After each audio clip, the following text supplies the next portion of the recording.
Meus amigos, se tem uma coisa que é indiscutível é o sucesso fenomenal de X-Men 97, tá? A série não foi somente uma das mais assistidas da Marvel até agora, mas também uma das maiores audiências do Disney Plus, registrando aí milhões e milhões de visualizações nos últimos dias. Conseguiu quase 100% de aprovação nas notas do Rotten Tomatoes, enfim, um sucesso absoluto entre público e crítica. E boa parte disso se deve pelo fato dela ter sido feita, escrita, dirigida e produzida por pessoas que conhecem as histórias dos X-Men, conhecem aqueles personagens, as suas motivações, tudo que gira em torno do universo mutante da Marvel. E é por isso que nesse vídeo nós vamos aqui listar, destacar todas as sagas, todos os arcos, todas as histórias dos X-Men que foram adaptadas nessa série. Muita coisa dos anos 90, alguma coisa ali do início dos anos 2000. A gente vai pegar aqui e vai listar uma ordem. Para você que é leitor, é fã dos X-Men, com certeza você pegou todas essas referências, mas se você só acompanhou a série e achou fantástico, a gente vai mostrar para você aqui de onde foram tiradas todas essas ideias, beleza? Vamos lá! Mas antes de entrar na nossa lista, só para deixar claro, vale lembrar que muitas dessas sagas e histórias foram apresentadas realmente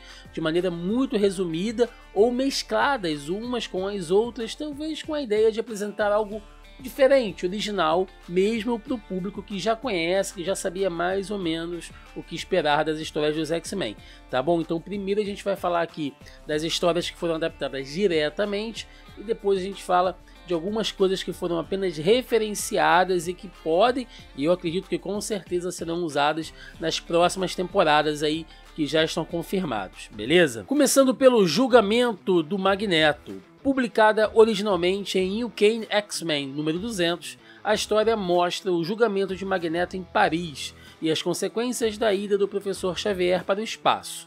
Após anos de embate com os X-Men, Magneto começa a refletir sobre se esse é o melhor caminho, principalmente quando ele quase mata a jovem Kitty Pryde durante um desses embates. Decidido a responder pelos seus crimes, ele se entrega para ser julgado por uma corte internacional em Paris. É uma boa história sobre redenção que conta inclusive com o testemunho do Professor Xavier e seus X-Men no tribunal. Mas como nem tudo são flores para o mestre do magnetismo, eles acabam sendo atacados pelos irmãos Fenris, que buscam vingança após a derrota do pai deles pelos mutantes, o infame Barão Wolfgang von Strucker, conhecido por ser o líder da organização criminosa Hydra. Após a batalha, Xavier, que já estava bem debilitado, sofre um ataque cardíaco, ficando próximo da morte. Ele então é resgatado por Lilandra e levado à sede do Império Shi'ar no espaço para cuidar de sua saúde, mas não sem antes tornar Magneto o novo líder de seus X-Men, o que, é claro, cria muitos conflitos internos na equipe. Então esse julgamento do Magneto, você vê que ele foi logo adaptado ali nos dois primeiros episódios dessa temporada de X-Men 97, quando ele acaba se entregando, indo lá para a ONU, né, acaba depondo, tem todo aquele estardalhaço ali feito pelos amigos da humanidade lá, aqueles terroristas, todo o discurso dele com os líderes ali, mostrando que sim, ele estava comprometido em seguir o testamento do Xavier, porém, né, ele iria fazer aquilo também do jeito dele. O Magneto e o Xavier tem maneiras completamente diferentes, né, de seguir ali o seu caminho, mas enquanto o Magnus tentaria seguir ali todo o pensamento, toda a forma ideológica do Xavier, ele ia fazer aquilo de uma forma um pouco mais enfática, digamos assim. E isso cria todos aqueles conflitos ali com o Ciclope, que a gente viu, apresenta o Magneto com o seu uniforme roxo ali, com aquele M gigante no peito, né, que muita gente achou esquisito, achou cafona, mas era aquilo ali mesmo, tá, gente? Histórias dos anos 80, 90... Se você pegar lá os quadrinhos, você vai ver que tinha uns uniformes assim de gosto bastante duvidoso. Mas é uma fase importante ali dos X-Men. Não é a primeira vez que o Magneto passa aí por essa reformulação moral, digamos assim, né? Cada vez ali aos poucos durante a história dos X-Men ele vai passando por essas crises de consciência.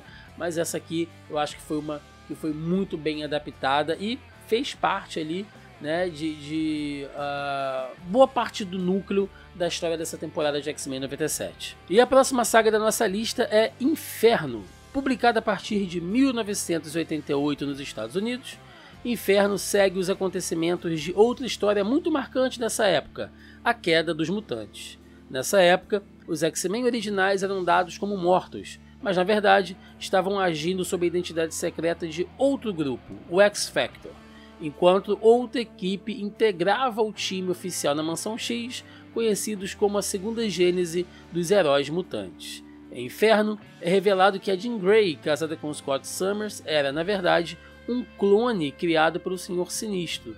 Com o retorno da Jean Grey original, Madelyne Pryor acaba sentindo-se rejeitada por Ciclope e o restante da equipe. Isso faz com que Madelyne abra sua mente e acabe influenciada por demônios, aliando-se a eles e assumindo a alcunha de Rainha dos Duendes. Ela acaba abrindo um portal dimensional, enchendo a Terra desses demônios. Inferno é uma saga cheia de reviravoltas e coisas pesadas, como sacrifícios de bebês mutantes e rituais diabólicos. No final, Madelyne se junta a Jean para selar o portal demoníaco, mas o clone acaba morrendo nesse processo e suas memórias acabam fundidas com a Jean original. E eu vou dizer que talvez Inferno tenha sido a história mais resumidamente melhor adaptada dessa temporada, tá? Porque não caberia dentro de X-Men 97 todo esse contexto dos demônios ali, tem a questão do Clube do Inferno também envolvendo a Madelyne, então nada disso, né, tá muito presente na história da animação. A gente sabe que existe uma diferença entre quadrinhos e animação, né, e X-Men 97 ele pega tudo que foi feito ali referenciado nas 5 temporadas anteriores lá dos anos 90, com mais de 70 e poucos episódios, então eles têm que se basear no que já foi mostrado. Dito isso, a série ela dá uma resumida e adapta muito bem, tá? É lógico que eles acabam dando ali uma continuidade diferente para os personagens, né? A Madelyne, a Jean, elas acabam ali tomando caminhos diferentes do que a gente vê nos quadrinhos, mas no final acaba tudo meio que dando no mesmo, né? Eu acho que a principal parte aqui foi o que eles acabaram fazendo com o Cable. Eles mudam todo o contexto do Cable ser enviado para o futuro, né? No original tem ali uma interferência da mãe Ascani, que a gente vai ver lá no final de X-Men 97, todo também a influência do Apocalipse, né, infectando o Cable. Aqui a gente vê que foi diferente com o Senhor Sinistro, vírus tecno-orgânico, a participação do Bispo, que é quem transfere, né, quem transporta o Cable para o futuro, né, ainda como Nathan Summers na tentativa de salvá-lo. Então existem sim muitas diferenças, mas se a gente for colocar ali Inferno, os caras conseguiram adaptar tudo isso que acontece nos quadrinhos em várias edições em um único episódio. Não é uma coisa fácil de se fazer não, tá? E partimos agora para Morte em Vida. Publicada em julho de 1984, nas páginas de The Uncanny X-Men 186, a história se passa logo depois de Tempestade perder seus poderes de maneira trágica. Henry Gitt, responsável pelos assuntos relacionados a super-humanos no governo, convenceu as autoridades a testar uma nova arma que inibiria os poderes dos mutantes. Ele então tenta atingir Vampira, mas Ororo entra na frente para salvar a amiga, sendo atingida no seu lugar. Forge então a resgata, começando assim um processo de cura na tentativa de reaver os poderes de Tempestade. Os dois começam a se envolver e se aproximar, compartilhando seus próprios traumas e medos. Nesse momento, Ororo conta sobre como surgiu a sua claustrofobia e Forge conta como perdeu sua perna e teve que substituí-la por uma prótese mecânica. Rapidamente eles se apaixonam, mas Ororo descobre que o próprio Forge foi quem havia desenvolvido a tecnologia da arma usada contra ela, o que acaba com a relação amorosa entre eles. No meio disso tudo, eles são atacados pelo adversário, um vilão que é ligado às raízes indígenas de Forge.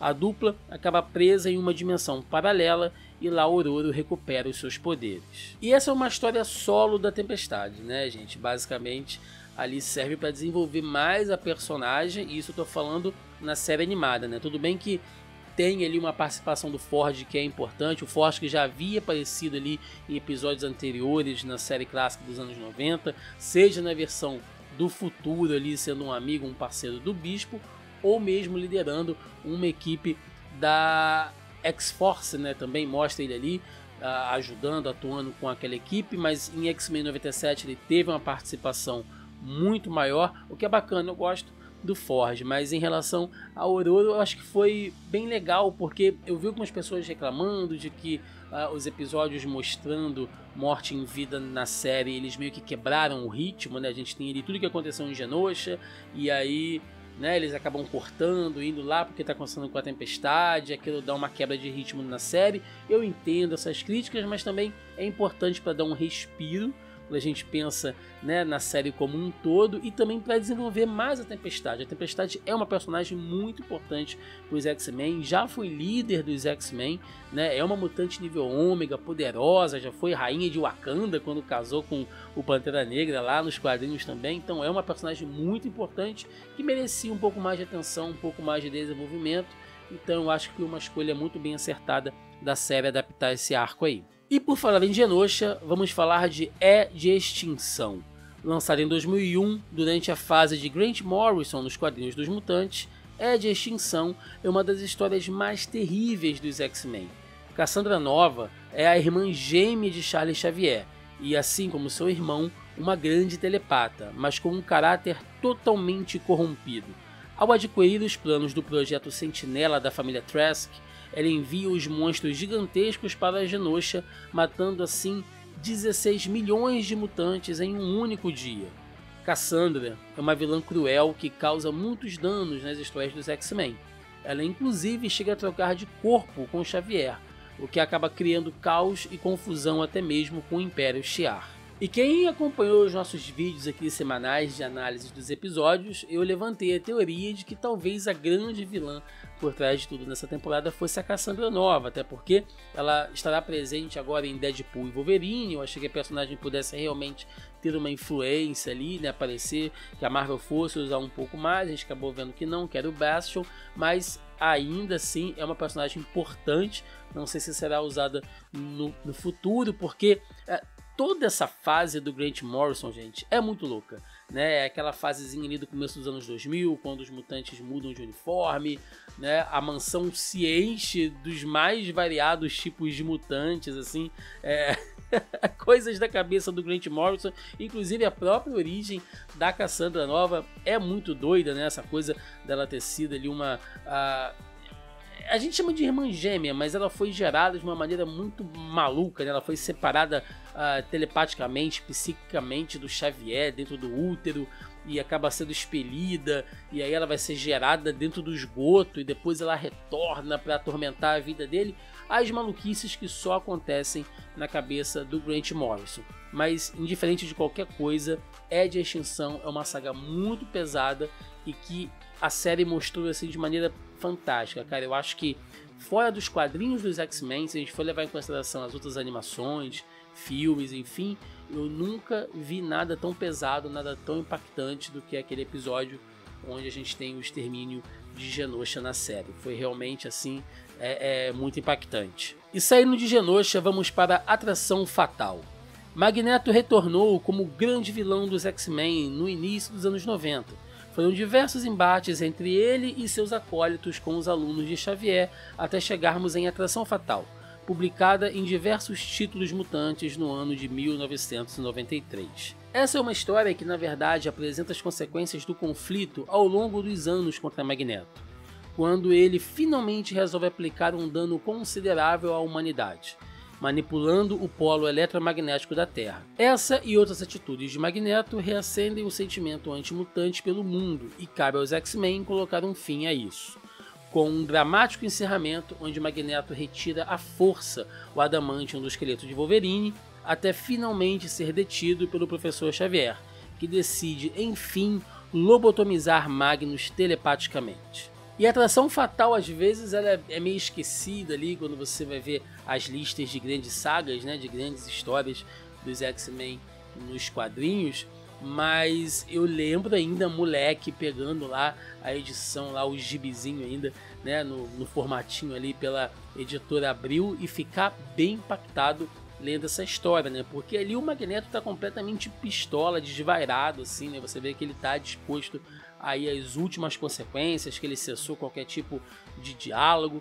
Então tem uma série de embates, de combates entre eles ali. É uma história que vai abrir margem, né, que vai acabar influenciando outras coisas, como por exemplo a fase do Wolverine Fera, né, ou do Wolverine Cara de Lobo, que a gente chamava quando era moleque, porque ele perde o adamantium e a gente acaba descobrindo que o adamantium na verdade era um limitador dos poderes mutantes dele, né? Como o adamantium era um corpo estranho dentro do Wolverine, o fator de cura dele ficava sobrecarregado, tentando, entre aspas, curá-lo o tempo inteiro, já que ele estava, né, infectado pelo adamantium, digamos assim. Quando o Wolverine perde aquilo, toda a mutação dele vem numa sobrecarga, então é uma fase ali do personagem que muita gente não gosta, né? Eu vou dizer que na época eu achei até interessante, achei que deu uma mudada nas histórias dele ali, mas também é uma história que ela vai acabar desenvolvendo outros personagens, como por exemplo o Joseph, que era um clone do Magneto ali mais jovem, cabeludo, né? Ele acaba se envolvendo com a Vampira também lá nos quadrinhos, foi um personagem legal, muita gente gostou do Joseph na época, lá nos anos 90, e também o próprio Massacre, que é um personagem que tem a sua origem ligada diretamente a essa saga. Então a Atração Fatal é realmente bastante importante aí para a história dos X-Men. E finalmente chegamos à Operação Tolerância Zero. Saga publicada originalmente em 1997 nos Estados Unidos, Operação Tolerância Zero é uma das histórias que são consequências diretas das ações de massacre que abalaram o universo Marvel nos anos 90. A OTZ foi inicialmente uma proposta dada em uma reunião secreta do Pentágono, liderado pelo misterioso Bastion. As diretrizes dessa operação eram bem claras: caçar e eliminar todos os mutantes dos Estados Unidos. Essa política foi uma resposta direta ao crescimento do sentimento antimutante no mundo, que já estava em alta após eventos traumáticos que culminaram no fim de outros grandes heróis, como os Vingadores e o Quarteto Fantástico. Muitos mutantes acabaram caçados, capturados ou eliminados durante esse período. Foi necessária uma intervenção da SHIELD, provocada pelo senador Kelly, que anteriormente apoiava a OTZ, mas que depois reconheceu os erros e os excessos cometidos em nome da segurança. E essa também é outra saga, é outra história que ela vai se desenrolar por muito tempo. Eu sei que tem gente que não gosta muito do Bastion lá nos quadrinhos, acha ele um vilão meio nada a ver, né? Ele tem aquela origem meio maluca ali de ser uma fusão do Nimrod com o Molde Mestre, e isso a gente acaba vendo desenvolvido na animação também. Eu inclusive acho que a origem do Bastion na animação, né, o fato dele ser ali, entre aspas, um mutante também, já que ele é fruto de uma mutação, mesmo que de forma artificial, né, então no fim ele acaba sendo ali o destruidor da sua própria espécie, porque ele não se reconhece como um mutante, tudo aquilo faz parte da criação dele. Então, sabe, eu acho que na animação foi criado um plano de fundo melhor pro personagem do que nas histórias em quadrinho, mas a OTZ é uma saga que ela é muito mais uma questão ideológica do que do enfrentamento, né, do combate ali usando superpoderes e ação, porque é o governo de novo, né, agindo diretamente, caçando mutantes, mutantes que a gente pode considerar que são uma minoria, e agindo de maneira muito enfática, né? E é uma referência até a coisas que acontecem no mundo real, assim, quando a gente vê algumas operações, né, algumas ações do Estado para poder lidar com algum problema, alguma ameaça, e acaba havendo excessos ali, e aquilo acaba prejudicando geralmente os mais fracos, os mais indefesos, né? Tudo em nome da segurança nacional, digamos assim. Então é uma discussão que vira e mexe, volta à tona aí, e que a série, né, pelo menos a série em quadrinhos, trabalha isso de maneira muito melhor. Eu acho que a animação fez isso de maneira espetacular, levantou diversas discussões aí, né? Quem acompanhou a gente aqui semana a semana falando de X-Men 97 sabe que a gente falou bastante sobre isso, e eu gostei de ter visto o Bastion ser tão bem adaptado na série dessa maneira. Inclusive, nos quadrinhos nos anos 90, é uma série também que traz uma boa participação do Cable, né? O Cable liderando uma equipe dos X-Men, ele que foi um personagem tão influente ali nesse período, nessa década dos quadrinhos, né, nas histórias mutantes. E lembrando também que a gente estava passando ali por um momento onde o universo Marvel estava muito abalado, né? Teve as consequências do massacre, estava rolando Heróis Renascem, os Vingadores, o Quarteto Fantástico, estava todo mundo ali em outra dimensão. Então, né, foi uma época muito doida da Marvel nos quadrinhos. E agora, gente, quero falar aqui das sagas que foram referenciadas, né, que foram usados apenas alguns elementos delas, ou que foram deixadas em aberto para as próximas temporadas, beleza? E vamos falar da grande teoria dessa temporada, que foi o Massacre, a maior saga envolvendo o universo Marvel dos anos 90. Em 1996, mais precisamente, começava a mega saga Massacre, onde surgia um novo vilão, fruto da união das mentes de Magneto e do Professor Xavier.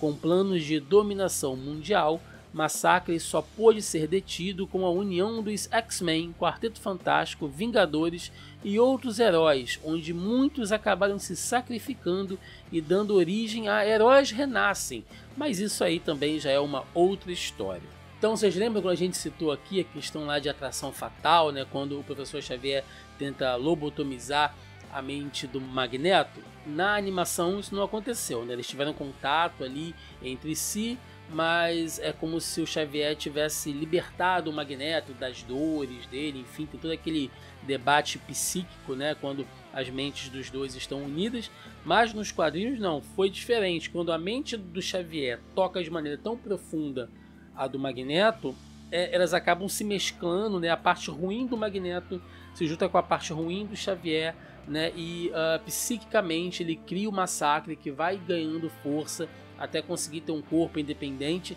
e é um vilão que causou muito rebuliço ali nos anos 90 no universo Marvel, né? Vale lembrar que existe um contexto, né, grande que não caberia a gente explorar aqui, né? Esse é um vídeo mais resumido de lista, mas se a gente for falar de Massacre, ele representa a fase ali do massaveísmo, digamos assim, né? Do massa velho dos quadrinhos dos anos 90, porque a Marvel passava por uma situação complicada, né? Você tinha os X-Men e o Homem-Aranha vendendo muito, né? Mas basicamente mantendo ali todo o fluxo de caixa da Marvel nesse período, né? Enquanto as outras revistas não iam tão bem. Quem vê o MCU hoje, os Vingadores sendo esse sucesso todo, Guardiões da Galáxia, gente, o que eram os Guardiões da Galáxia antes do MCU, né? Uma equipe ali completamente classe B, classe C do universo Marvel. E agora não, né? Mas se a gente for voltar lá nos anos 90, não era bem assim, né? Como eu disse, X-Men e Homem-Aranha sustentavam basicamente tudo. Os outros heróis estavam bastante em baixa. Então a Marvel cria uma mega saga envolvendo todo mundo, usando quem? Usando os X-Men, né, que eram um dos seus carros-chefes, usa os X-Men de plano de fundo para levantar os outros heróis, e aí cria os heróis renascem como uma espécie de reboot dentro da cronologia da Marvel, né, uma coisa meio maluca, uma coisa meio doida, mas que até certo ponto deu certo, né, deu um up ali nos personagens ali no meado dos anos 90.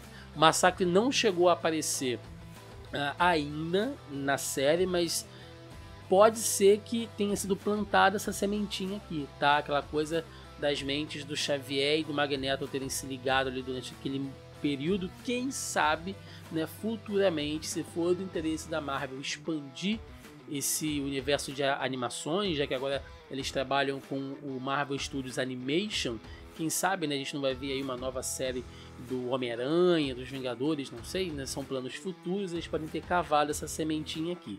Vamos esperar. E nós tivemos algumas boas referências no final dessa temporada. Uma delas foi as Aventuras de Ciclope e Fênix, lançada em 1994. Essa foi uma daquelas minisséries dignas da loucura que é a vida dos X-Men, com viagem no tempo, clones e dramas familiares.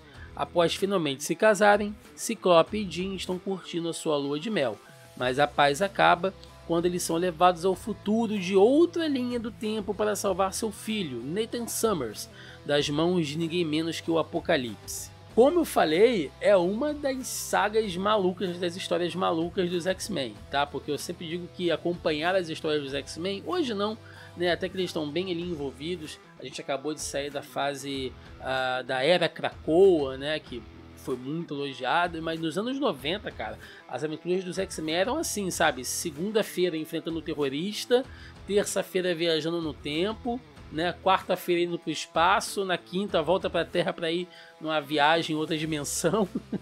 Era mais ou menos assim. E aqui nas aventuras de Ciclope e Fênix é bem isso, né? Tem aquela coisa da introdução da mãe Ascani, que é a Rachel Summers, que também é filha do Ciclope e da Jean, só que de outra linha temporal, né? Então você tem que estar muito em dia, né? Isso falando lá nos quadrinhos, você tem que estar acompanhando muito em dia. Não é uma saga muito fácil de você entender ali tudo se você não vem acompanhando antes as histórias, mas sim, nós temos ali o Nathan Summers, né? E tem a questão do clone criado pela mãe Ascani para tentar enganar ali o Apocalipse, já que o Apocalipse ele quer o corpo do Nathan, né, que é o corpo do Cable, que é um telepata super poderoso, né, ele é a fusão ali genética dos genes da Jean e do Ciclope, então ele é um mutante muito poderoso e o Apocalipse quer o corpo dele para fazer essa continuidade, né? O Apocalipse ele vai usando os corpos ali de outros mutantes, de outras criaturas, para ir se evoluindo através das eras, então ele quer usar o corpo do Nathan. É criado esse clone para tentar enganá-lo. Isso acaba dando origem a um outro vilão, que é o Conflito, que a gente não sabe se será usado aí na série animada ou não, mas se for, né, a gente sabe que o Conflito é um vilão também que dá muito trabalho para os X-Men. Ele inclusive é o responsável ali pela disseminação do vírus legado, que também causa muito estrago nas histórias dos X-Men, né? É bastante importante para a história ali, para o cânone dos mutantes. Então pode ser que nessa segunda temporada aí a gente veja um pouco mais sobre isso. E ainda sobre esse grande vilão, nós tivemos ali uma menção à Ascensão de Apocalipse, publicada originalmente em 1996 também. Foi outra minissérie a trazer algo inédito para o cânone dos X-Men até aquele momento: a origem de Apocalipse, conhecido por ser o primeiro mutante nascido na Terra há mais de 3.000 anos no Egito. A história mostra como, em Sabanur, foi rejeitado por sua tribo, descobriu seus poderes e começou a trilhar o caminho de vir a se tornar um dos maiores vilões do universo Marvel. E eu lembro como se fosse hoje, né, da galera comentando essa história, porque era algo realmente muito bem diferente, né? O Apocalipse ele sempre foi esse vilão super forte, às vezes quando ele aparecia, aí ficava sumido um tempão. Tem a coisa dele transformar ali outros personagens, né, nos seus cavaleiros, como o caso mais famoso é o Arcanjo, mas a gente teve ali outros personagens virando também, inclusive outros X-Men, né? A própria Psylocke, o Wolverine, o Gambit, todo mundo já foi Cavaleiro do Apocalipse em determinado momento. Mas aqui a gente vê realmente a origem dele com aquele visual diferente, cabeludo, né? É uma história também que ela traz algumas coisas para o cânone do universo Marvel como um todo, como ali a participação do Ramatut, que é uma das versões do Kang, né? Uma das versões lá do passado dele. Através do tempo ele vai conseguindo evoluir. Tem a questão da nave dos Celestiais que está lá com a tecnologia celestial, né, que é usada por ele, que o Apocalipse quer também. Então é uma saga muito doida. Aqui no Brasil ela saiu em 2 volumes ali, em formato maior. Eu lembro de ter lido isso também pela editora Abril, que conta a origem do Apocalipse, né, e mostrando como é que ele entra também nessa coisa da sobrevivência do mais forte, né, de entender que é preciso evoluir e que os fracos, né, devem ser eliminados, porque ele foi criado, né, dessa maneira desde o início. Então é uma saga bastante importante e eu aposto, né, que acho que está bem claro que o Apocalipse deve ser o grande vilão dessa próxima temporada aí dos X-Men. E é isso, gente. Ufa, né? Essa foi aí a nossa lista das histórias e dos arcos envolvendo, né, os X-Men que foram adaptados dos quadrinhos para essa temporada de X-Men 97. Espero que vocês tenham gostado. Antes de finalizar o nosso vídeo, gente, eu tenho que dar aquele recadinho muito importante, que foi um compromisso que a gente estabeleceu aqui durante todo esse mês de maio, né? A gente está ajudando, está incentivando aqui algumas campanhas de apoio ao que está acontecendo no Rio Grande do Sul. Aqui no canal a gente resolveu apoiar e incentivar as cozinhas solidárias do MTST. Se você está acompanhando os outros vídeos aqui do canal, vocês já me ouviram falar sobre isso. É um projeto muito legal, oferecendo mais de 3.000, já chegaram aí a meta aí de 4.000 marmitas por dia lá no Rio Grande do Sul, né? Já que muitas cidades, bairros ainda, agora que a galera está começando a voltar para casa, né? Então teve gente que perdeu fogão, perdeu geladeira, perdeu tudo, não tem como armazenar, estocar comida em casa, precisa se alimentar, né, com comida boa, pronta ali, fresca e disponível. As coisinhas do MTST é um projeto muito legal com essa proposta. Então, se você quiser ajudar, você pode fazer parte do Apoia-se deles, tá? Aí com diversos níveis ali para você apoiar. Mas, né, já lembrando que se você não puder fazer parte do Apoia-se, que é uma contribuição mensal, você pode ajudar também pelo Pix das Cozinhas Solidárias, né, que vai estar aparecendo aí na tela também. E aí você ajuda da maneira que você quiser, da forma que você quiser, tá bom, galera? Ou ajude aí de outra maneira também, tá? Pode ir lá nos Correios fazer doação, pode doar através de outros órgãos, de outras ONGs, enfim, tá bom? Toda sorte, toda recuperação aí para os nossos amigos do Rio Grande do Sul. E é isso, gente. Espero que vocês tenham gostado, né, desse vídeo. É um vídeo que dá trabalho para fazer. A gente tem que fazer pesquisa aqui, tem que voltar lá na memória. A gente tá ficando velho, né? Fica lembrando dessas épocas ali dos anos 90, que eu ganhava a mesada ali dos meus pais para ir comprar meu gibizinho lá na banca, né? Ou época boa que não volta mais. Época que a gente não tinha boleto para pagar. Era bom demais. Então, se você gostou, né, se você acha que esse aqui foi um bom vídeo, dá um seu like aí, cara. Ou se você não gostou também, dá o dislike, mas comenta que ajuda a gente aqui, ajuda a engajar o vídeo, compartilha ali com o seu amigo que assistiu X-Men 97, que gostou, né, que de repente não conhece de onde vieram todas essas histórias, essas ideias, manda para ele, compartilha aí, ajuda a gente aqui se você gostou do nosso trabalho, tá legal? E se inscreve também, que nos ajuda e nos incentiva bastante, tá bom, gente? É isso, eu vou ficando por aqui, até a próxima, valeu!